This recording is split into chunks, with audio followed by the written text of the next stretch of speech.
पश्चिम बंगाल में मुख्यमंत्री शुभेंदु अधिकारी की सरकार के पहले मंत्रिमंडल विस्तार में कई नए चेहरों को जगह मिली, लेकिन जिन नामों ने सबसे अधिक ध्यान आकर्षित किया उनमें वरिष्ठ पत्रकार, लेखक और पद्म भूषण सम्मानित स्वपन दास गुप्ता प्रमुख रहे।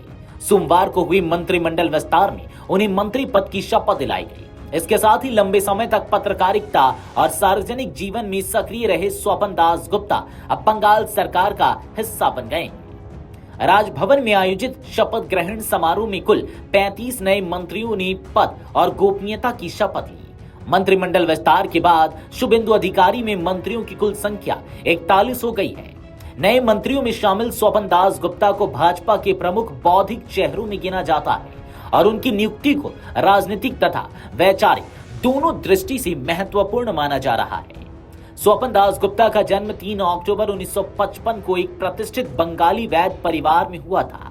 उन्होंने पत्रकारिता की दुनिया में अपनी अलग पहचान बनाई और देश के कई प्रमुख समाचार पत्रों एवं मीडिया संस्थानों में महत्वपूर्ण जिम्मेदारियां संभाली।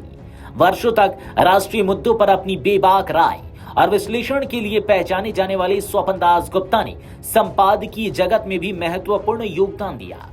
पत्रकारिता और शिक्षा के क्षेत्र में उनके उल्लेखनीय योगदान को देखते हुए भारत सरकार ने वर्ष 2015 में उन्हें देश के तीसरे सर्वोच्च नागरिक सम्मान पद्म भूषण से सम्मानित किया था।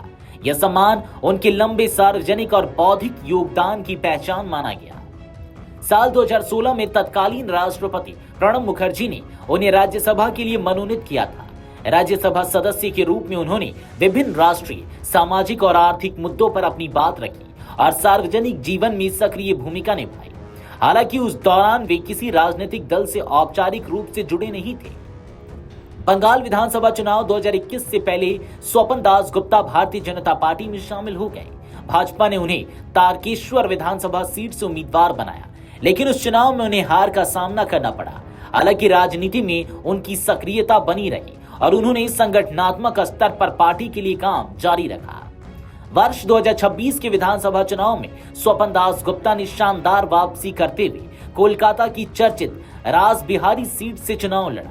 यह सीट लंबे समय से टीएमसी का मजबूत गढ़ मानी जाती रही है, लेकिन भाजपा उम्मीदवार के रूप में स्वपन दास गुप्ता ने टीएमसी के वरिष्ठ नेता देवाशीष कुमार को हराकर बड़ा राजनीतिक उलटफेर कर दिया। रासबिहारी विधानसभा क्षेत्र सिर्फ राजनीतिक नहीं बल्कि धार्मिक और सांस्कृतिक दृष्टि से भी बेहद महत्वपूर्ण माना जाता है। देश के 51 शक्तिपीठों में शामिल प्रसिद्ध कालीघाट मंदिर इसी क्षेत्र में स्थित है। भाजपा ने इस सीट को प्रतिष्ठा का प्रश्न बनाते हुए यहां विशेष फोकस किया था। केंद्रीय गृह मंत्री अमित शाह और मुख्यमंत्री शुभेंदु अधिकारी ने भी स्वपन दास गुप्ता के समर्थन में प्रचार अभियान चलाया था। अब मंत्री पद की शपथ लेने के साथ ही स्वपन दास गुप्ता की नई राजनीतिक पारी शुरू हो गई है। पत्रकारिता, लेखन और संसदीय अनुभव के बाद अब उनकी प्रशासनिक क्षमता की परीक्षा होगी। बंगाल की राजनीति में उनका यह सफर इस बात का उदाहरण है कि विचार, लेखनी और जनसंपर्क के बल पर भी सत्ता के शीर्ष तक पहुंचा जा सकता है। Video desk अमरउजाला.com। अगर आप ये वीडियो YouTube पर देख रहे हैं तो हमारे चैनल को सब्सक्राइब कर बेल आइकन दबाएं और Facebook पर देख रहे हैं तो हमारे पेज को लाइक करें।